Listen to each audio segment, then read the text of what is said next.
시청자 여러분 안녕하십니까? 주말 잘 보내고 계십니까? 선거부정 논란을 둘러싼 우파의 분열이 심각하게 계속 이어지고 있습니다. 선거 부정이든 아니든 이 논란을 끝낼 수 있는 유일한 방법은 재검표입니다. 현재 보관되고 있는 표는 움직일 수 없는 살아있는 증거이기 때문에 그것을 까보면 일일이 손으로 다시 세어보면 선거 부정이 있었는지 없었는지를 알 수 있습니다. 과거에도 전부 그런 식으로 해결을 했습니다. 그런데 이번 총선에서 참으로 안타깝고 답답한 것은 이 재검표 결정이 한없이 늦춰지고 있다는 것입니다. 시청자 여러분, 제가 4년 전에 20대 총선에서는 언제 결정이 됐고 어떻게 결과가 나왔는가를 먼저 설명을 해드리겠습니다. 제가 첫 번째에 명기한 내용대로 4년 전에 20대 4.13 총선 때는 후보자가 제기한 선거 무효 소송은 단 한 건이었습니다. 인천의 부평갑. 당시 한나라당의 정유섭 후보가 26표 차이로 국민의당의 문병호 후보를 누르고 당선이 됐습니다.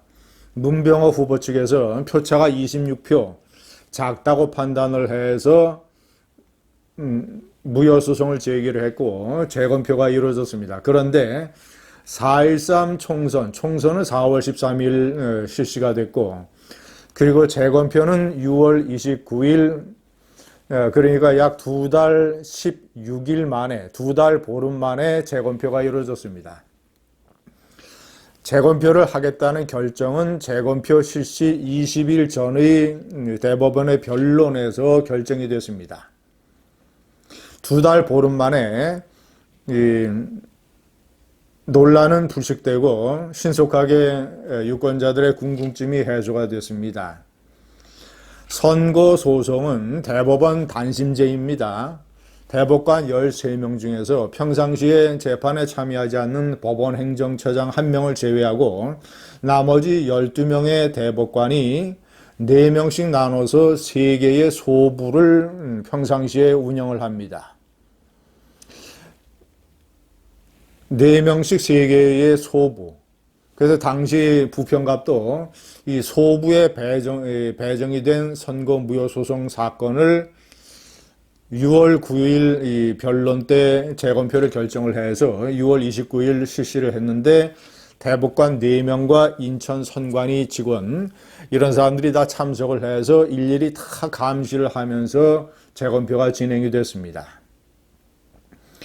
자, 이번에도 이렇게 돼야 됩니다. 그런데 제가 변호사들의 얘기를 들어보면 이번에 늦춰지는 이유가 이번에는 선거 무효 소송이 워낙 많기 때문이라고 합니다. 선거 무효 소송이 여러 당사자들이 이제 제기할 수 있는데 모두 130여 건. 그 중에서 이번에 후보가 제기한 것은 20여 건입니다. 20여 건이나 됩니다. 물론 평상시에 과거 총선에 비해서 이번에 선거 무효 소송이 많은 것은 사실입니다. 그럼에도 불구하고 제가 의심을 갖는 것은 자, 이 20여 건 후보자들이 제기한 무효 소송 20여 건은 일단 소부에는 다 배정이 됐습니다. 그러나 중요한 것은 빨리 변론이 진행이 돼서 변론이 이제 원고 측과 피고 측의 주장을 듣는 것이죠. 변론이 진행이 돼서 재검표 결정을 하고 그리고 약 20일 이후에 재검표가 실시가 돼야 되는데 아직 변론조차 진행이 되지 않고 있다고 합니다. 이것은 심각한 문제입니다.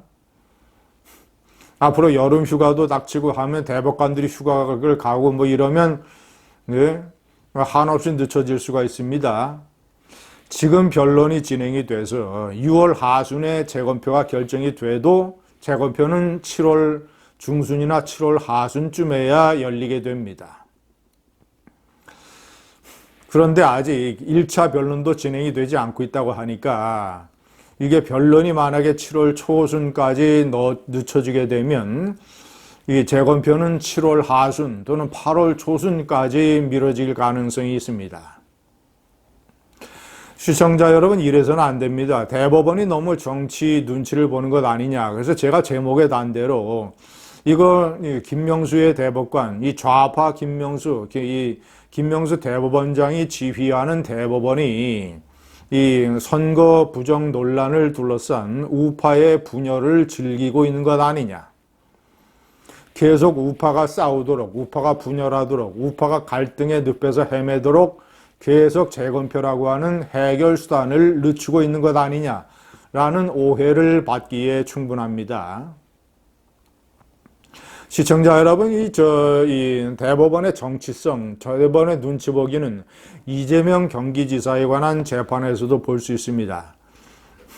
이재명 경기지사가 이 친형을 정신병원에 강제 입원토록 했다라는 증언들이 많아서 2심에서 유죄 판결이 내려졌습니다. 왜냐? 이재명 경기지사가 2년 전에 지방선거 때 경기지사 후보 토론회 때 친형을 강제 입원시킨 적이 없다라고 얘기했기 때문에 이거 공직선거법상의 허위사실 유포죄로 기소가 된 것이죠. 2심에서 유죄 판결, 이 벌금형 유죄 판결을 받았고 그 벌금 액수가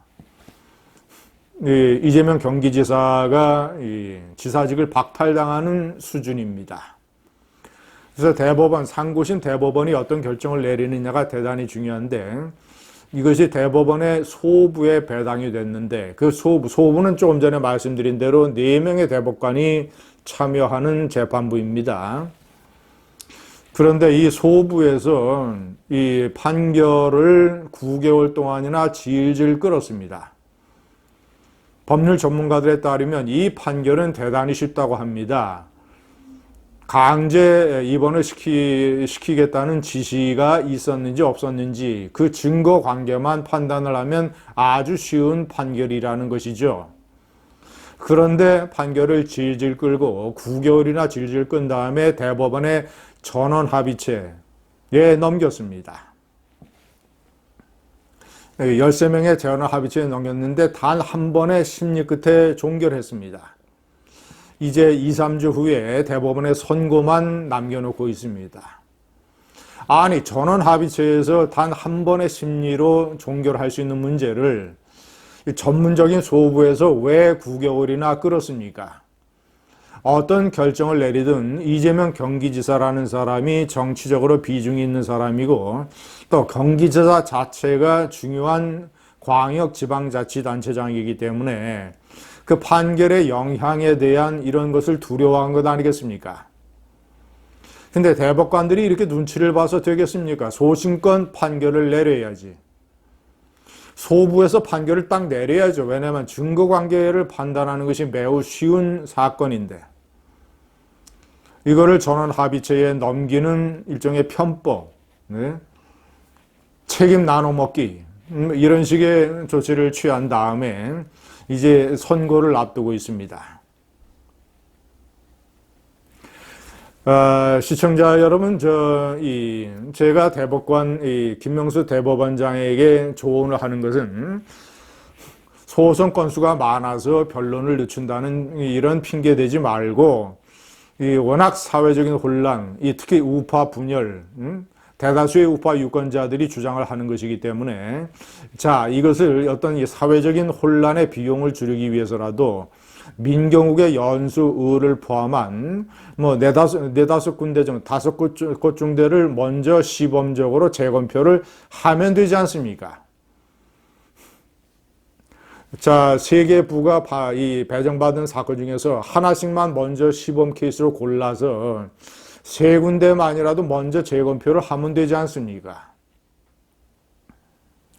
그렇게 하지 않고 이렇게 계속 질질 끌면 우파 분열을 김명수의 대법원이 즐기고 있다라는 비판을 면치 못할 것입니다. 우파도 이 사회의 소중한 세력입니다. 전 국민적 혼란이 있는 게 아니라 우파의 분열, 우파의 혼란이라 하더라도 김명수 대법원은 조속히 몇 군데라도 빨리 재검표를 진행을 해서 이 많은 유권자들이 일단 선거 부정이면 선거 부정, 아니면 아닌 걸로 결론을 알 수 있도록 해야 되는 것이 대법원의 의무입니다. 감사합니다.